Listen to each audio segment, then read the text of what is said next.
Good day, everyone. We're going to continue with your course in developmental psychology. And today we're going to be examining Piaget's theory of cognitive development in 2 to 7-year-old children.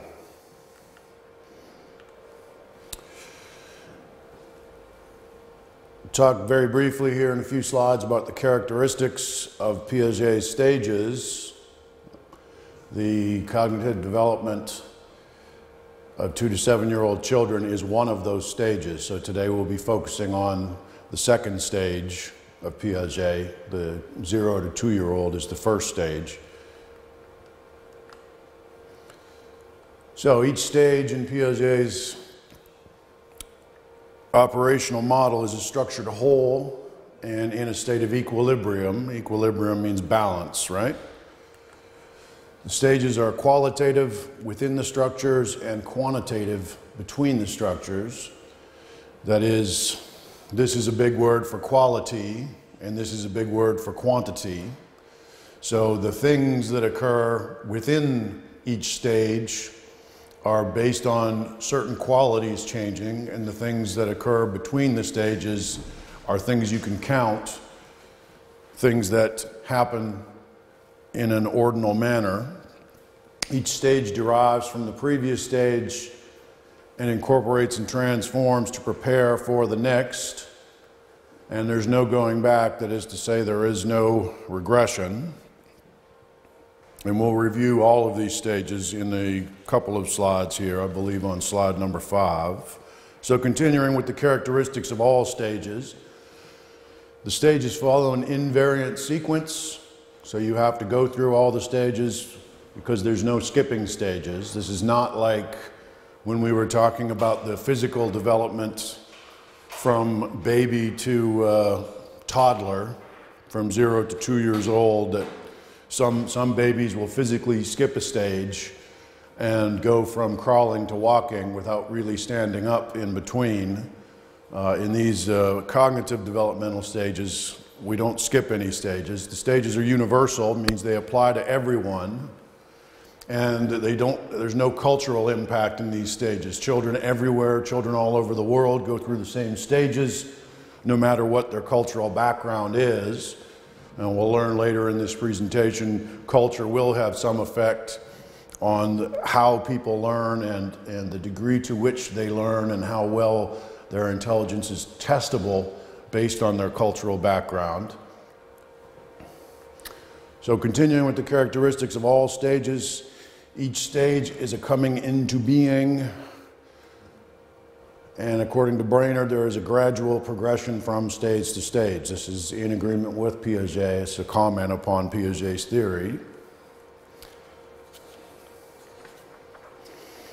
So here we are, the stages of development. Piaget's theory identifies 4 developmental stages and the processes by which children progress through them. 4 stages are sensory motor stage, birth to 24 months. This is where, if we remember neural pathways and axons and all of these things, this is where the child is getting control of his or her body. This is where toilet training occurs. Child learns to walk, child learns to pick things up, child learns about object permanence, all of these things. This is the sensory motor stage. Child is getting used to the idea that what he or she senses has something to do with what he or she is seeing and feeling, and developing coordination, ability to move that he or she will need for the stage we're looking at today, the pre-operational stage from 2 to 7 years old. And the following 2 stages, which we won't get to today, the concrete operational stage, which is 7 to 11-year-olds, and the formal operational stage, which is 11 to 15-year-olds. And this has also been studied by Dr. Brainerd in 1978. I think he is imposing a little bit more of an American age-related thing, and if you know American schools, you can kind of see how 2 to 7-year-old, this is preschool through maybe the first year or so of grammar school. Here we're getting up to where the child is getting ready to go to junior high school, and here we have junior high school and the first couple years of high school. And at that point, according to Brainerd's model, in terms of cognitive development, the child has more or less reached adulthood. Clearly, these people are still maybe emotionally immature, may still have some physical development to do, but the brain has really developed as much as it needs to. So the pre-operational stage, which we'll be focusing on today, is from 2 to 7 years old. In this period, intelligence is demonstrated through the use of symbols. What do we mean by that? Most obvious ones. Child is starting to get good at using numbers and representing these as the number 2, and obviously with increasing complexity. And by 7 years old, obviously most children have mastered whatever their native alphabet is and are starting to get some grasp of communicating in written symbols. A child who is deaf, who's born unable to hear, has probably at this stage, through the ages of 2 to 7, developed some ability to communicate through sign language. Even if he or she doesn't have a deaf parent, he or she will have taken some training in terms of being able to communicate, and the parents will have learned some sign language to be able to communicate with their child. All through this period, the language use matures, so we start seeing increasingly complex ideas expressed by children, children being able to express things that don't exist. For example, fairy tales. They know that there's no such thing as a dragon. They've been told there's no such thing as ghosts, although some of you like horror movies, so perhaps even adults somewhat believe in those things. But their language use is getting more mature and more complex. Their memory and their imagination are developed. Remember, we referred the last time we met to children who hear their bedtime stories at a very young age, 3 or 4 years old. They can identify when the story is out of order, when they're just being read random pages. The story no longer makes sense. So their memory and their imaginations are developing all through this stage. I think the last time we met, we were talking about 2 to 5 year olds, or perhaps it was 3 to 5 year olds. We're covering a slightly broader range because this is how Piaget has divided up the cognitive development of young people. Thinking is done non-logically. It's done non-logically and in a non-reversible manner. So things are very linear, and they don't necessarily make sense how they ended up that way.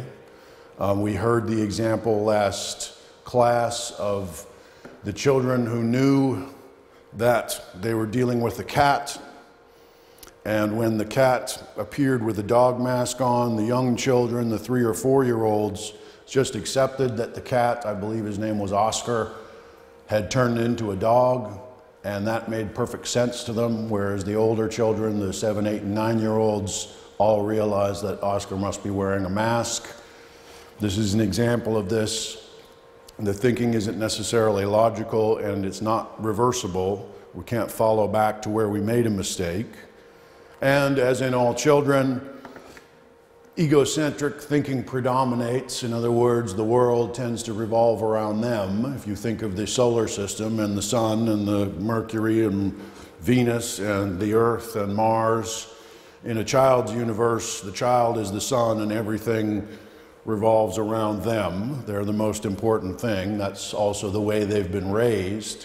That's a bit of the natural influence of the family. Everyone's concerned about the youngest child, the most vulnerable member of the family. So we set the temperature in the house based upon the comfort level of the children, all of these things, which is why when we get to the end of this period, 7-year-old, you're now going to some form of school.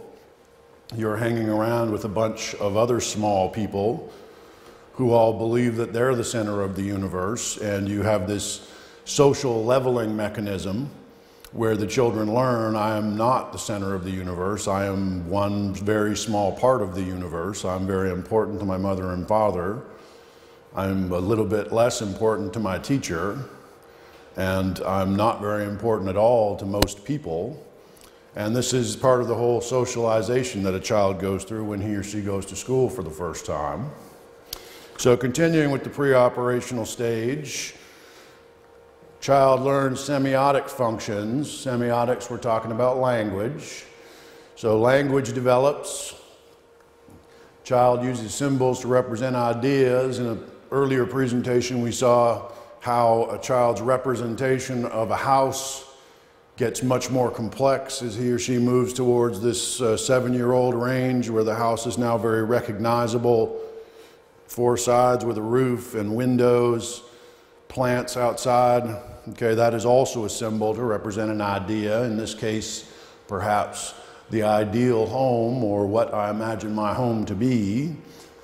And their verbal and written language develops all throughout this period. They get increasingly sophisticated.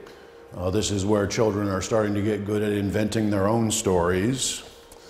And again, continuing, egocentrism. It's all about them.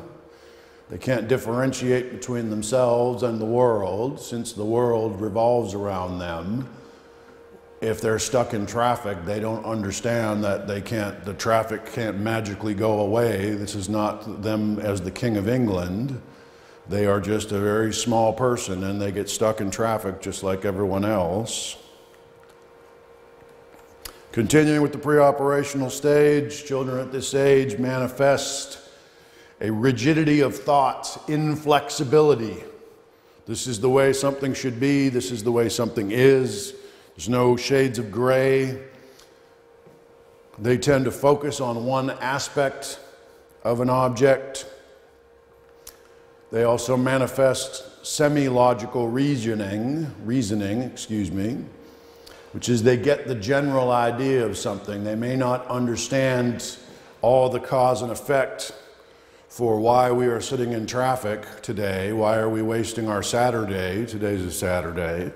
Why are we wasting our Saturday sitting in traffic? I thought we were going to the beach. Well, we are going to the beach. That's why we're sitting in traffic. We're on the road to Durez, and everyone else is going to the beach. And they have limited social cognition. What do we mean by this? Limited social cognition. Social cognition is the ability to recognize social situations and to understand what is an appropriate response and behavior to that social situation. This is why when children first go to school, they have such a difficult time. The first day that mom or dad drops them off at school, they usually all start crying because suddenly they're with a bunch of strangers, and here's this adult who they don't know who's in charge of them. This is a social situation or a social milieu that they don't recognize, and it makes it very hard for them. As they get older, they have experienced many more social situations, so their social cognition gets much higher. But at this age, they still have very limited social cognition. They don't know how to handle certain situations. Continuing with pre-operational stage, they have 2 different types of morality. There's a morality of constraint, which is no bending of the rules. We talked about inflexibility a moment ago. And we have the morality of cooperation, and they bend the rules a little bit. So there are exceptions to the rule in the second one. This is probably a child who has brothers and sisters and has been made to understand that they also think that they're the center of the universe. We all have to agree on how we're going to do things. So whatever the rule is that we're negotiating, such as bedtime, what time you go to bed, well, you start to understand that not all children go to bed at 9 o'clock, 8:30 on a school night. Sometimes the older children get to stay up later, and this is where there's a little bit of cooperation, a little bit of flexibility in the rule. This is more likely to be an only child, or a child who is very separated in age from his or her brother and sisters. A friend of mine growing up was, I want to say, 12 years younger than his next sibling. So he was really the baby of the family. And so no bending of the rules. Neither of these is better than the other. This is in an age where they're forming a model of how the world works. Nothing more, nothing less. Either of these approaches is fine and doesn't indicate maladjustment or anything like that. Individual differences in mental development. Around the age of 6, IQ becomes more stable and it correlates well with academic achievement. So up until the age of 6, a child can be very precocious, very active, very engaged, very interested, but it doesn't have much to do with their academic achievement. At the age of 6, which is generally when people are getting involved in school, IQ becomes very much correlated with academic achievement. So people with higher IQs who are exposed to the right environment will have the opportunity to excel. And this also would come into a factor, one of the things they find in low socioeconomic status or SES students from poorer families. Very often there's very little in the way of educational material in the home. There's almost no books there. There's a few comic books, but the child, even if he or she wanted to read, does not have the opportunity to do so because the material doesn't exist in the home. And the parents say don't take them to a library. Talk for a few slides here about defining and measuring intelligence and some of the various ways that is done. Virtually all intelligence tests provide an overall score, the IQ. IQ stands for intelligence quotient, which is taken to represent the general intelligence or reasoning ability and an array of separate scores measuring specific mental abilities. About 50 years ago, IQ tests were very, very important in terms of how children were evaluated.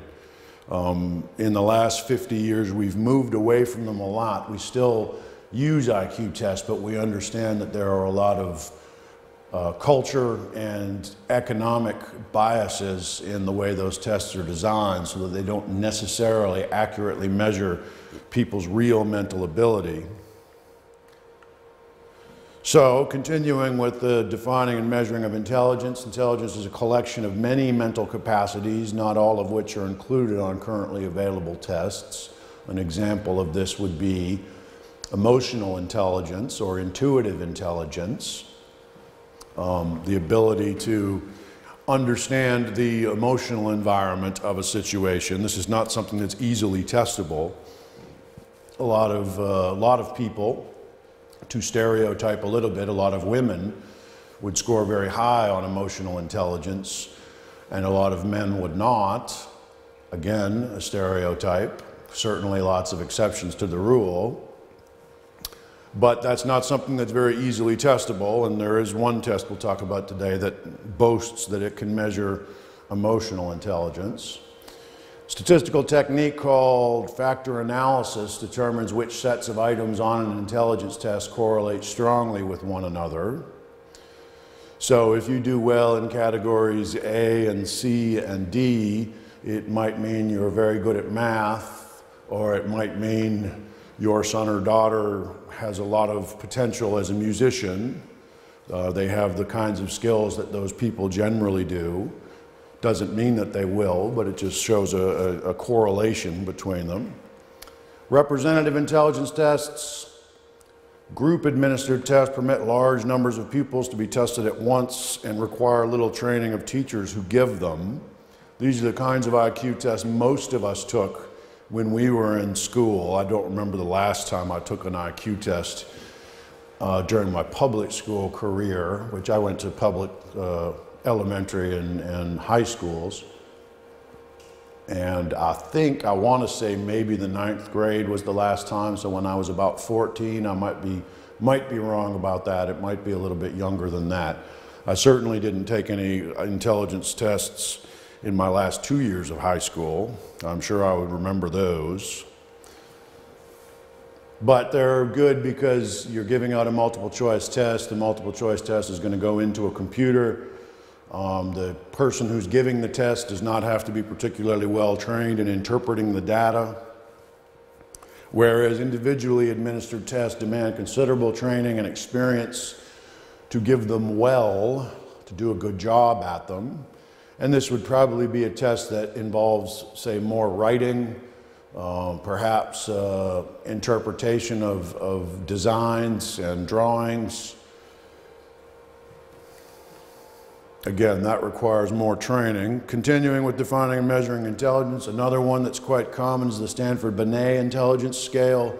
If I remember right, Piaget got into the whole thing of child psychology and child development because he was charged with creating a French version of the Stanford-Binet test.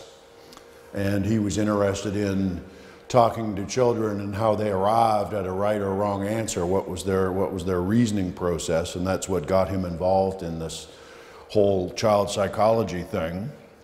The Stanford-Binet intelligence scale is appropriate for individuals between 2 years of age and adulthood. I'm not sure if that means that it's applicable to adults as well or until you're at the end of your teenage years. I can check that for you. The latest version measures both intelligence and 4 intellectual factors: verbal reasoning ability, your quantitative reasoning, remember quantitative means quantity or number, your abstract or visual reasoning, and your short-term memory. The Stanford-Binet intelligence scale. The verbal and qualitative factors emphasize culturally loaded, fact-oriented information. Culturally loaded, so it has a cultural bias is what we're saying. Obviously here, we're talking about something that is very much oriented to Western culture, perhaps even to just American culture. But certainly, when we talk about American culture, to a certain degree, we're talking about white European culture.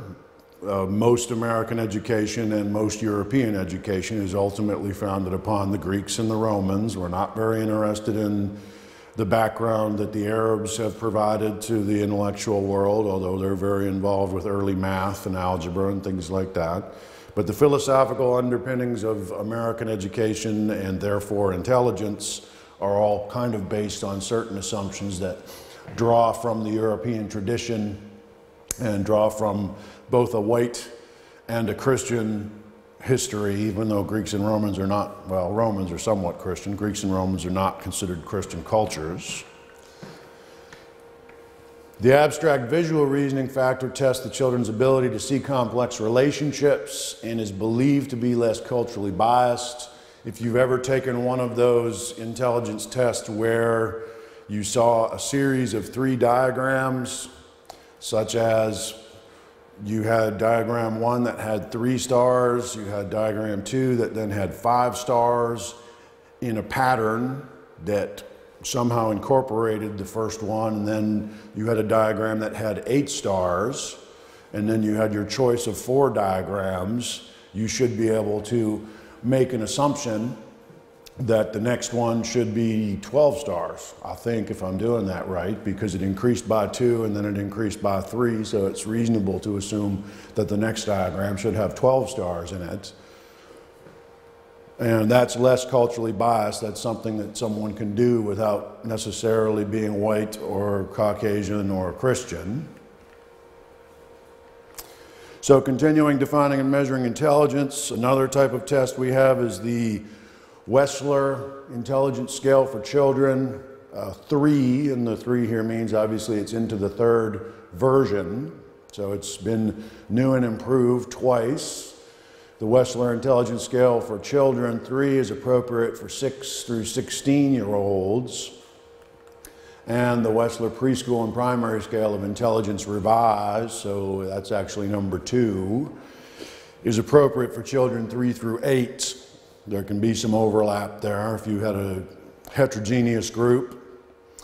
Both tests measure broad intellectual factors, verbal and performance scores. Each contains 6 subtests, yielding 12 separate scores in all.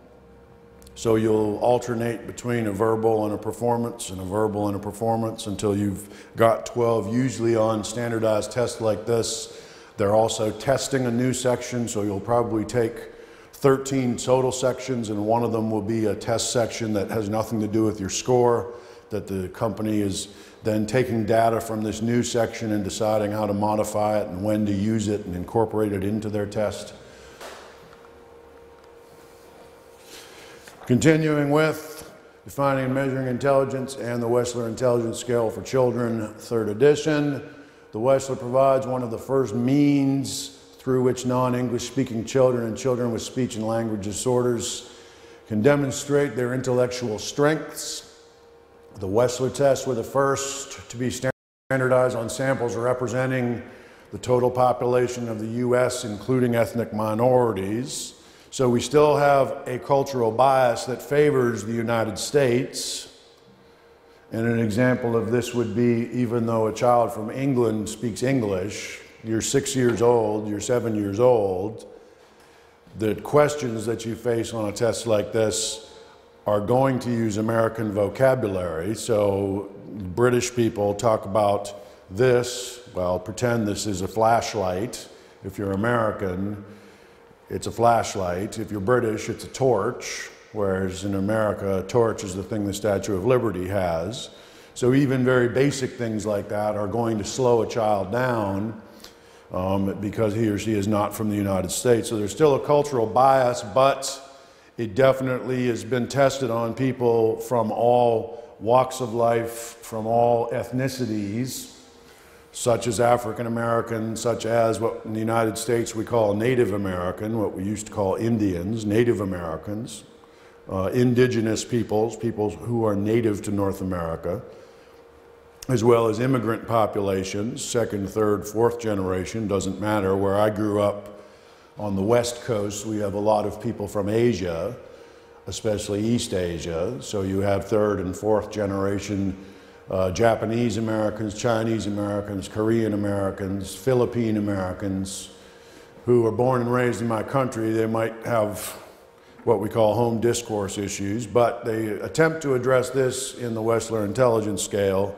Obviously, you can't account for every single situation, but you do the best you can. Recent developments in defining intelligence, so this is after the other tests we're talking about.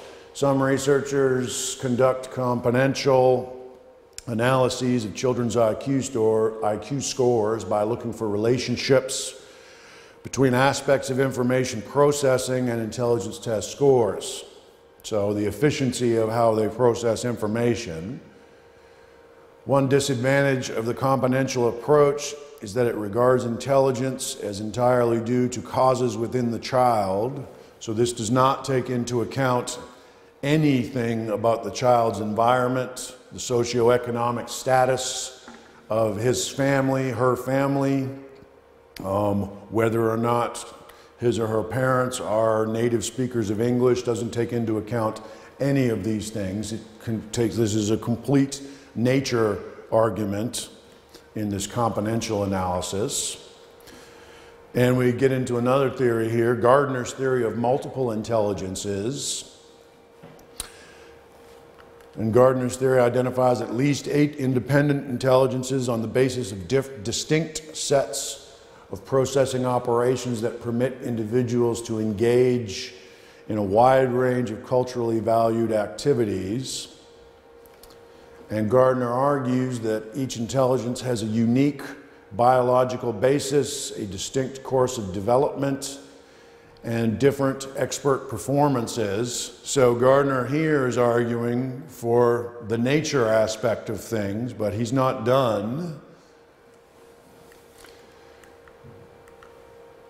He also takes into account the cultural values and learning opportunities that have a great deal to do with the extent to which a child's intellectual strengths are realized. So, in a culture that values reading, for example, Jewish culture is very big on reading of holy texts. I'm not as good on Islamic culture and how and when they get children involved in the academic aspect of religious study. Christianity's kind of middle of the road. Usually there's Sunday school that children go to before they go to church with their parents at a certain time, 11 o'clock, and maybe they meet an hour beforehand with other children from their church and study Bible stories on a child level. and this obviously gets them some things. So in this point, Gardner's taking into account the nurture aspect of the child in terms of measuring his or her intelligence.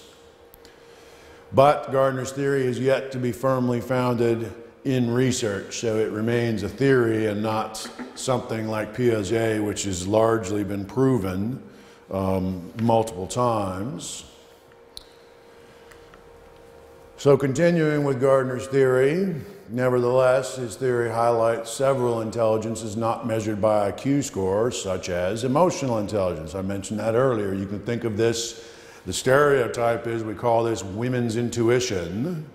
You do something because it just feels right. Okay, there is an emotional intelligence to this. You can't put it down into logical terms, but it seems like the right thing to do. It seems like the right answer. Gardner's theory has been helpful in efforts to understand and nurture children's special talents. I mentioned children who have a predisposition towards music. This is not something that's easily testable, and in Gardner's theory and the paradigm with which he uses to measure children's intelligence, he can predict these sort of unique talents much better than a lot of the other tests.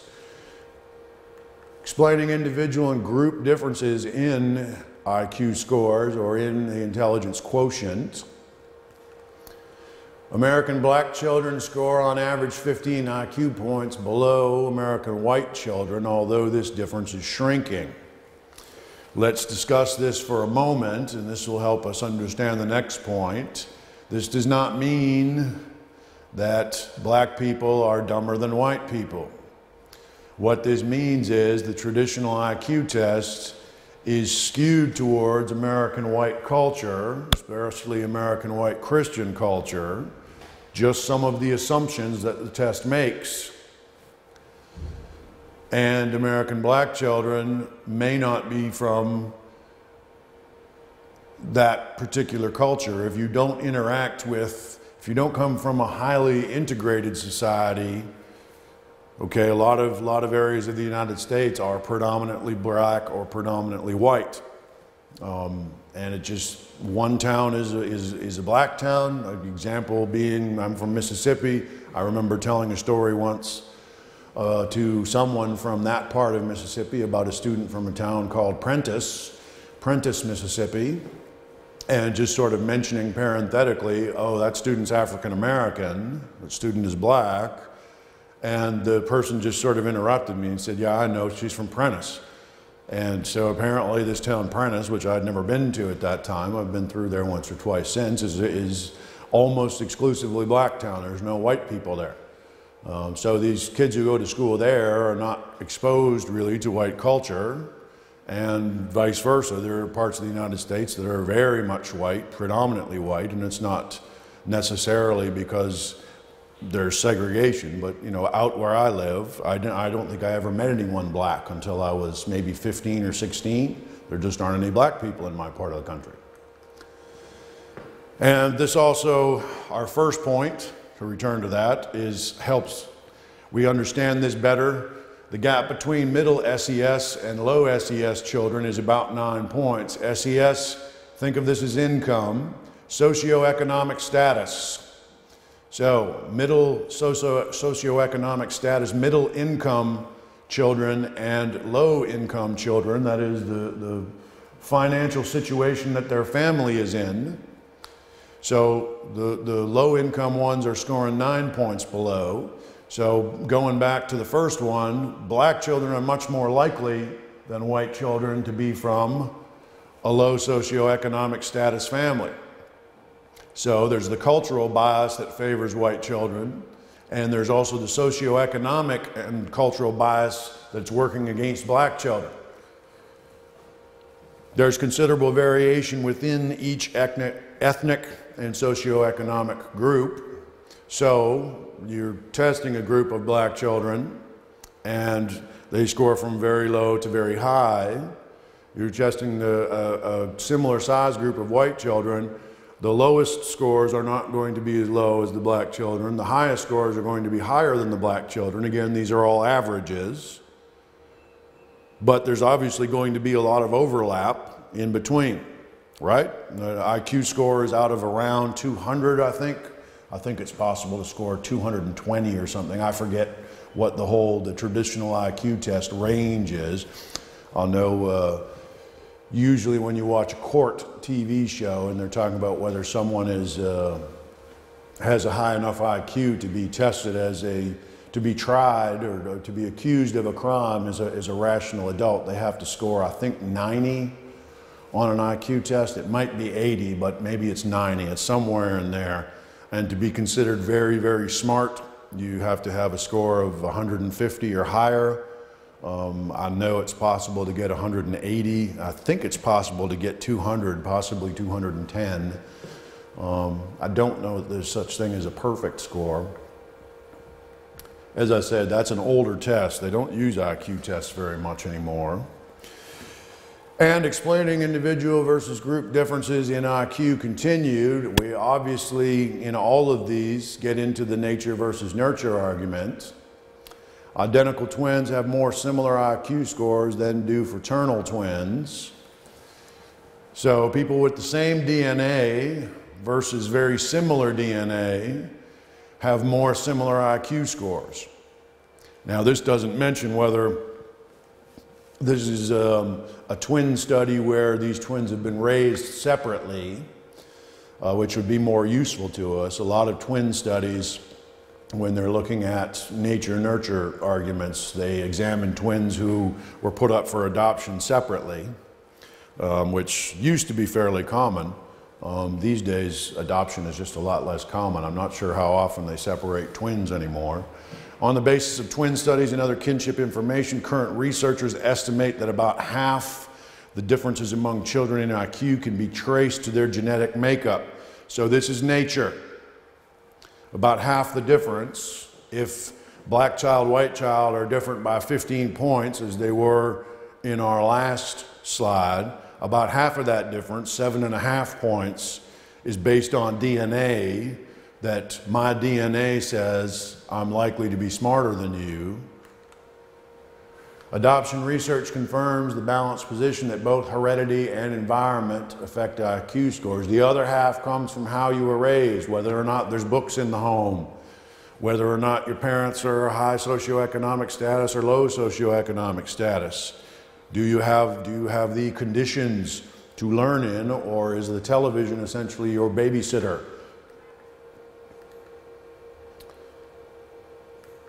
So continuing on that thread, research on black children adopted by well-off, so high socioeconomic status, white families, white households, during the first year of life, so before they had much influence in their learning, indicates that poverty severely depresses the intelligence of large numbers of ethnic minority children.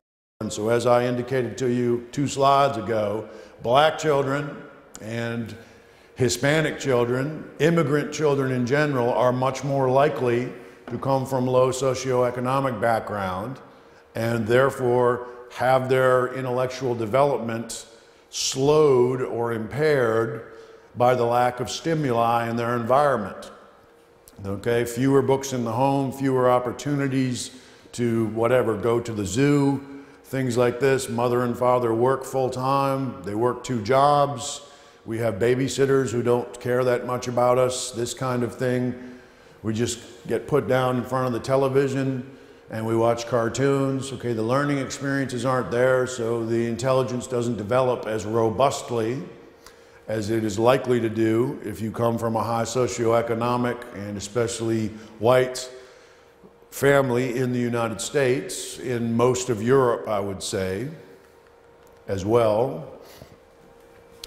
In addition, unique cultural values and practices do not prepare these children for the kinds of tasks that are sampled by intelligence tests and valued in school. So the kinds of things that, in this case, African American children are learning in their own culture don't prepare them for intelligence tests or the regular school system very well.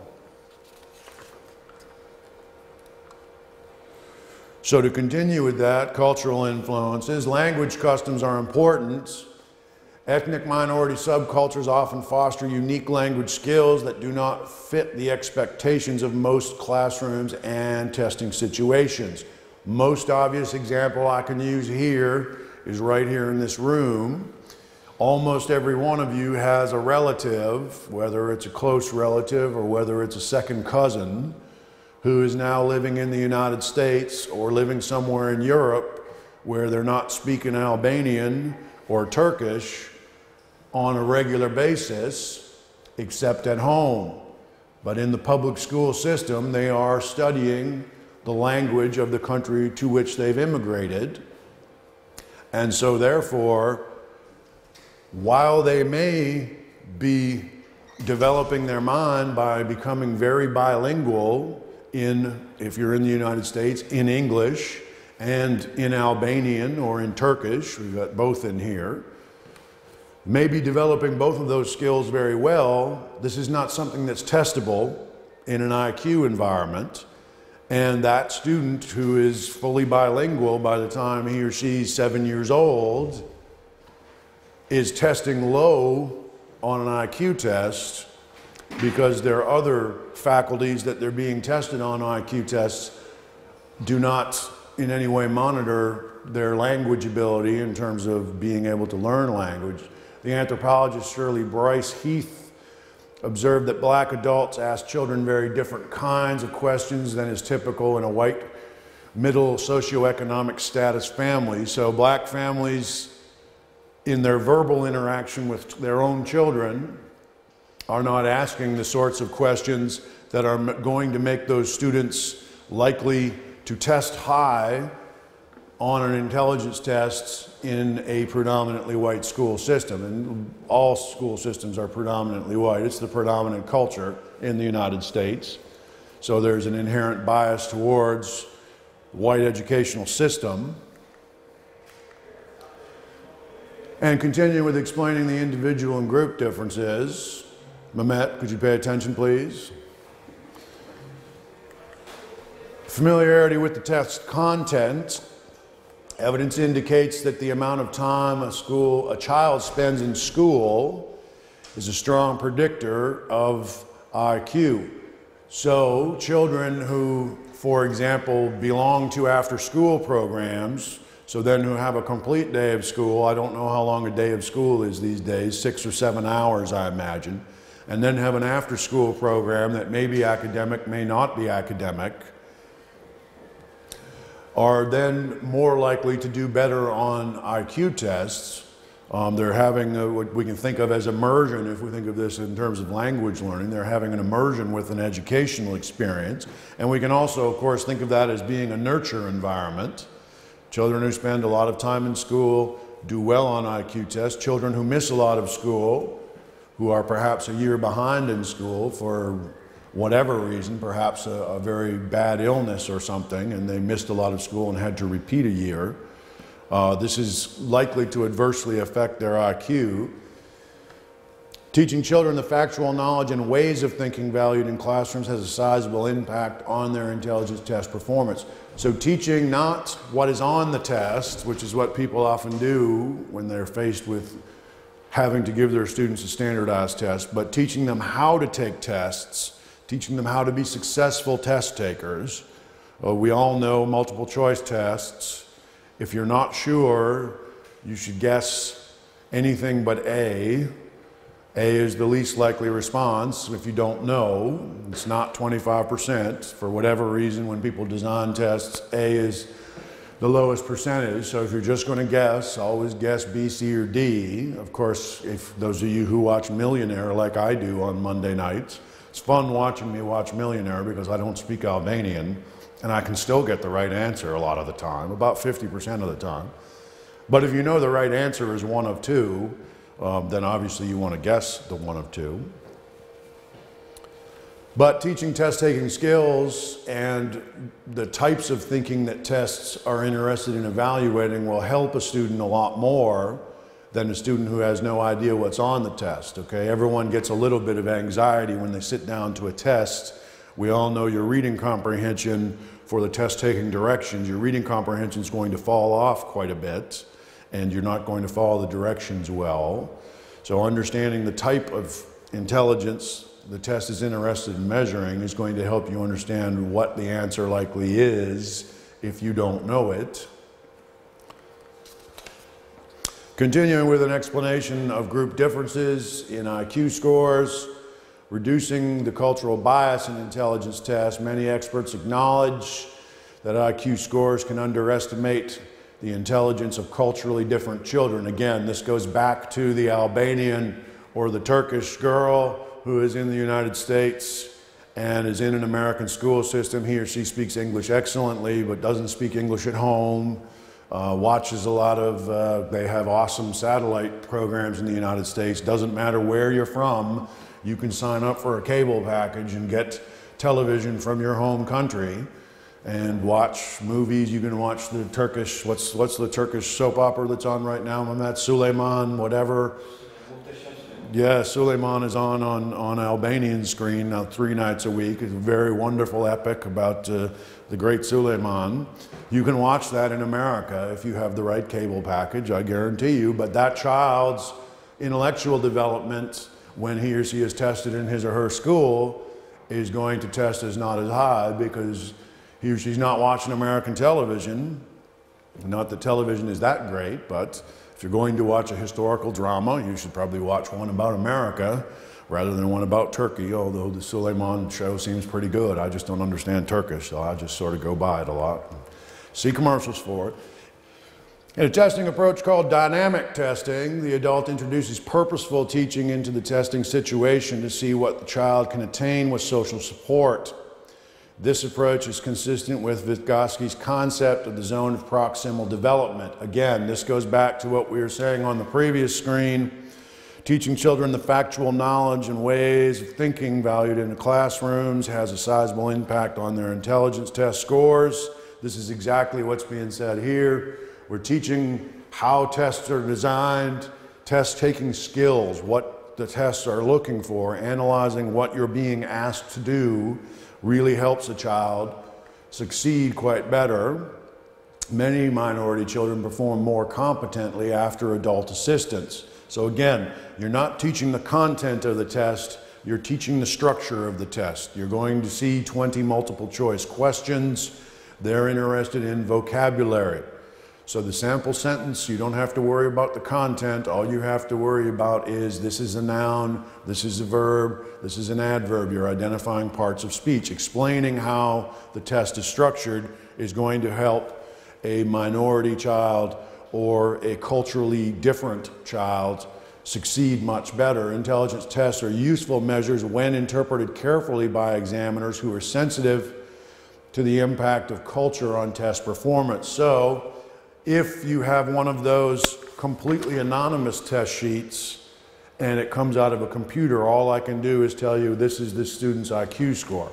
But if I know this student comes from an immigrant family, speaks a different language at home, and has only been in America for 3 years, then as his or her teacher, I can interpret those scores a lot better and say he or she's probably scoring 10%. I would have a book that would tell me this. Non-native speaker, 3-year American resident, probably scoring 10% or 12% below what he or she is actually, would actually test in a native speaker environment. So language development in 2 to 7-year-olds, or in young people in general, according to this next one, by the end of the school years, recognition vocabulary reaches about 40,000 words. Recognition vocabulary, this means I don't know what that word means, but if you use it in a sentence, I know what you mean. Okay, you can tell from context. It doesn't mean you know the dictionary definition of something. Most of you who have an English language dictionary at home, and usually what I tell my freshmen in the United States to buy is buy a dictionary with 25,000 words in it. That sounds like a lot of words for the non-native speakers here, which I think is all of you, except me. Apparently I have this kind of vocabulary. Mine's probably quite a bit bigger than that because I've been through college a couple times now. So maybe mine is 50,000. I think there's something, I think the last time I checked, 117,000 words in English. It's a very big language. But for, a non-native speaker, you don't need to have 40,000 words to communicate. You do need to be able to recognize more words than you're able to use. Don't let that intimidate you. School-age children enlarge their vocabularies through analyzing the structure of complex words. Obviously, in all languages, we create new words by putting prefixes and suffixes on them so that the word changes its meaning. Satisfactory, and we stick a UN on the front. Unsatisfactory, so we've now created opposite meaning, interpretation, misinterpretation, these kinds of things. So school-age children enlarge their vocabularies that way. They learn about how words are constructed. And then once you get to the real advanced tests, when you're trying to go to graduate school and you run into these big, huge words you've never seen before, you just start realizing, if you look at the prefixes and suffixes, I can tell that this is a negative word or this is a positive word, and that helps you guess the meaning. Continuing with vocabulary development, as their knowledge base becomes better, organized school-age children think about and use words more precisely. So words, that have more exact meaning, that don't sort of mean what they want them to mean, but are just dead on. School-age children grasp the double meanings of some words, which leads to the understanding of metaphors and the use of riddles and puns. Okay, in school-age children, not necessarily just 7-year-olds, I would go up to about 10-year-olds, they start having all these dumb jokes that adults hate, but they're always constructed of a play on words, of using words in not where they would normally be used to construct a funny sentence, this kind of thing.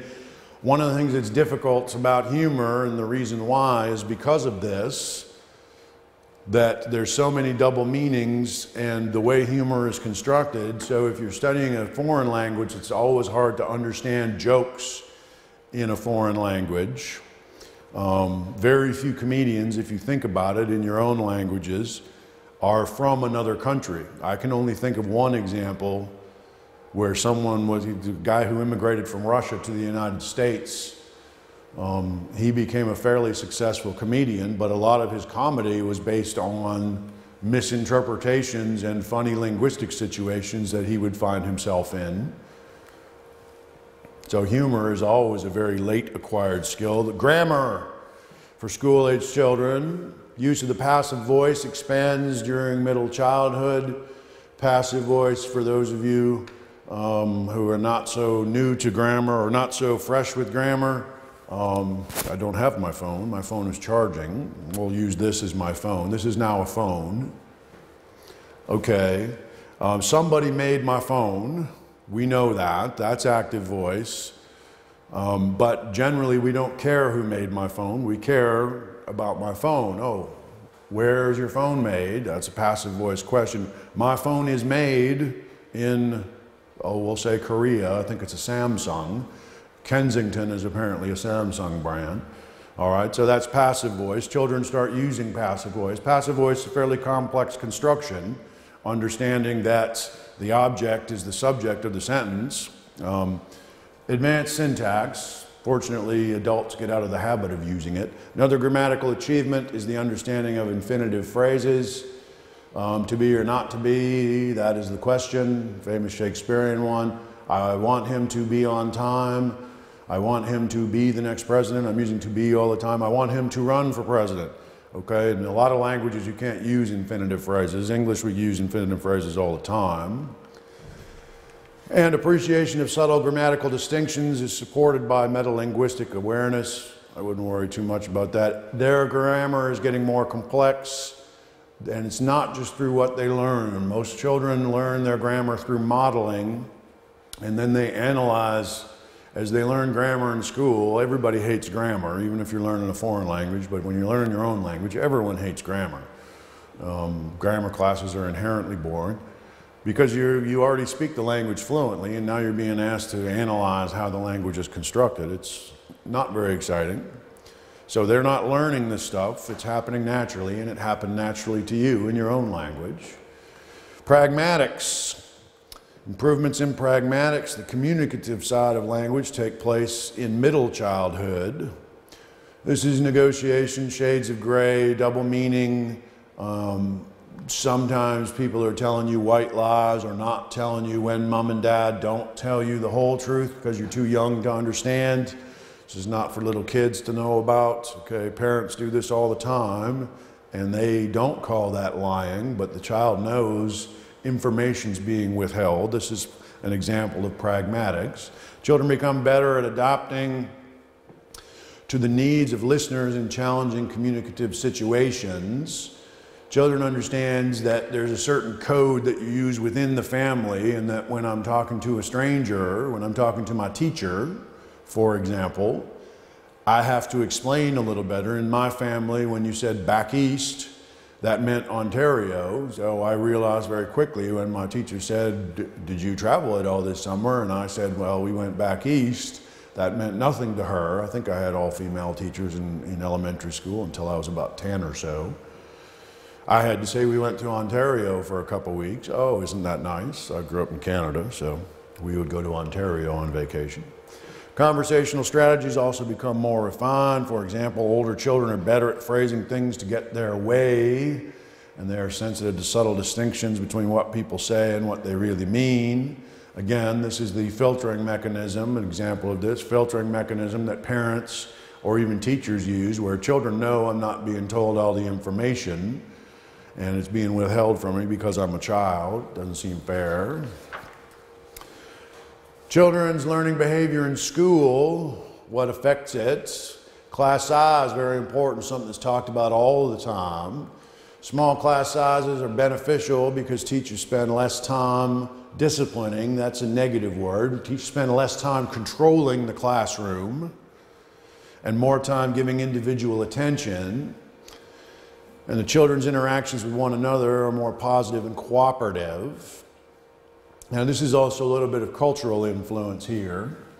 One time I was at a seminar, this was an ESL, English as a second language, or EFL, English as a foreign language seminar, where a guy was giving a presentation on a book he has, and somebody raised their hand and said, what size of classroom do you recommend this for? And the guy who'd written the book said, I don't really understand the question. I teach in Japan, and I teach classes of 100 all the time.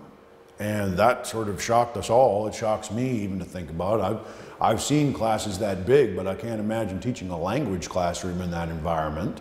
Language classrooms where you're teaching basic or intermediate language to people are very easy to lose control of. There's obviously a lot of people talking, and you have to stay on top of the fact that they're talking in the target language, or at least trying to explain an aspect of the target language to each other.